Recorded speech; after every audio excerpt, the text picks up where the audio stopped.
Pela segunda vez esse ano eu terminei uma leitura que me deixou assim, alguns momentos encarando a parede, enquanto eu tentava organizar um turbilhão de pensamentos.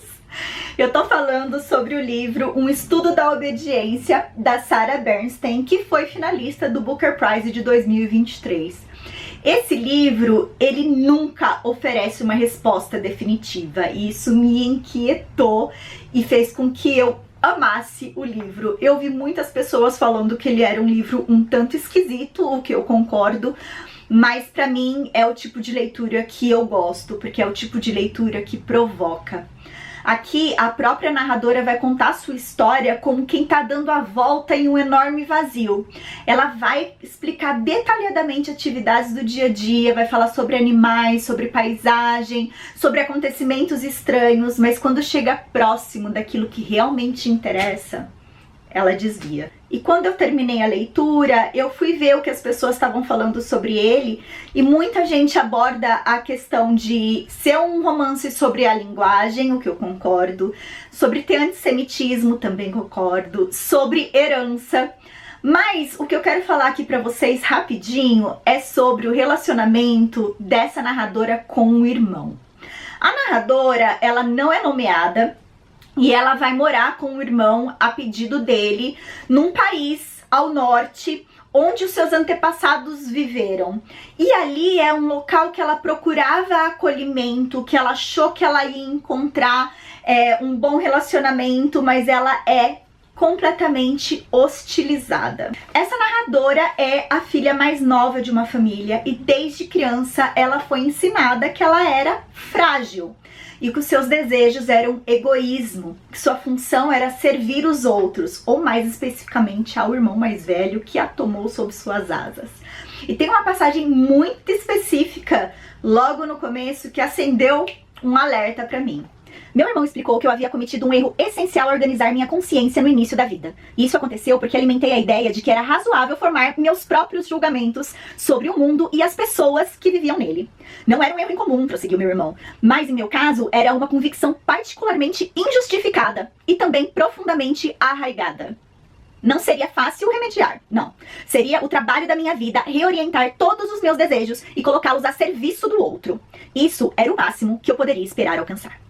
Em nenhum momento ela fala pra gente o que ela quer. Na verdade, parece que ela nem sabe o que ela quer. Ela apenas obedece aquilo que o irmão espera dela, o que a família espera dela, o que a sociedade espera dela. E isso me fez pensar que a obediência do título não é apenas política, religiosa ou social. Ela foi incorporada por essa protagonista. Ela não precisa mais receber ordens. Ela chegou num momento em que ela internalizou tanto isso que ela acredita saber qual é o desejo do irmão antes mesmo que ele o expresse. E esse pensamento é muito importante pra gente ter na hora que for ler ali da metade pro final do livro. O relacionamento desses dois irmãos ao longo dos anos é muito bizarro. E como isso começou lá na infância, então agora no presente, quando ela já é adulta, quando o irmão liga pra ela e fala: preciso de você aqui, porque, né, a minha esposa e os meus filhos me deixaram, eu preciso de uma mulher que cuide da minha casa, ela não pensa duas vezes antes de mudar de país e ir pra um lugar onde ela não tem direito a passaporte, onde ela não conhece ninguém, onde ela não fala o idioma.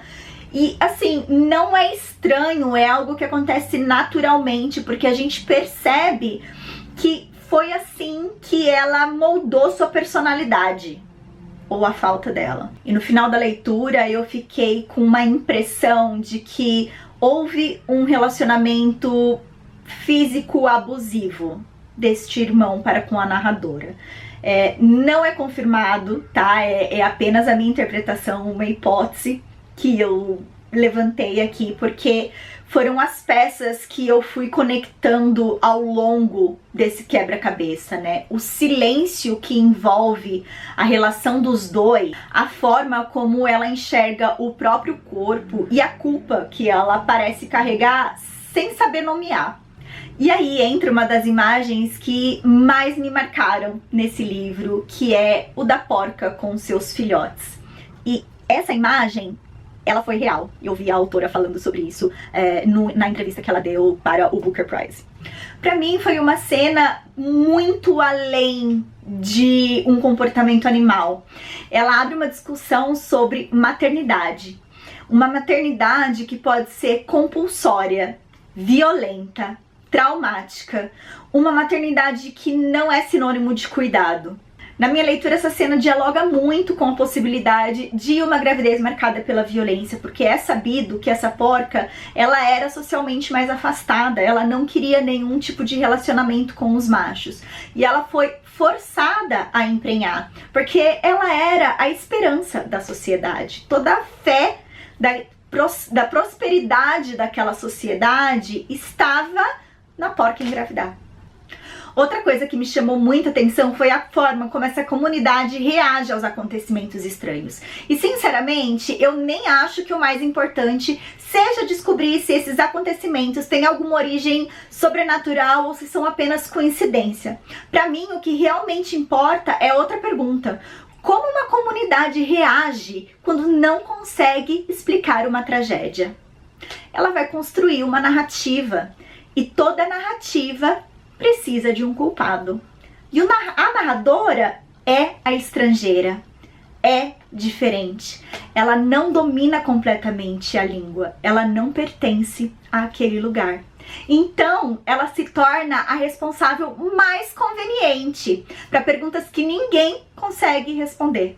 No fim das contas, acho que esse romance fala menos sobre o que aconteceu e sim sobre como nós, seres humanos, criamos histórias para dar sentido ao que nos inquieta. Bom, a autora não dá respostas diretas. Ela escreve um romance em que as perguntas aumentam e o silêncio é muito mais importante. E acho que é justamente por isso que o final funciona tão bem. Eu gosto de finais abertos, mas eles precisam parecer uma consequência natural daquela história e não apenas uma interrupção de cena. E aconteceu algo diferente comigo enquanto eu lia o livro A Convidada, da Emma Cline. Eu tive a impressão completamente contrária, que ele também é um romance que termina em suspensão, mas ali a sensação é que a narrativa simplesmente foi interrompida no meio de uma ação. Depois eu vi a autora falando que ela queria deixar a protagonista em suspensão, presa entre uma vida que ela sabe que não vai poder voltar e outra que ela sabe que será ainda pior, mas é inevitável. Só que a forma como a autora executou isso, pra mim, soou mais como uma interrupção abrupta do que algo com significado. Já em Um Estudo da Obediência, esse final parece inevitável. O romance inteiro foi construído para que não existisse uma resposta definitiva. Então, encerrar a história de qualquer outra forma teria enfraquecido justamente aquilo que faz com que o livro permaneça na cabeça do leitor por muito tempo depois da última página. E agora eu quero saber se você ficou com vontade desse livro e se você já leu, me conta nos comentários qual que é a sua leitura dele.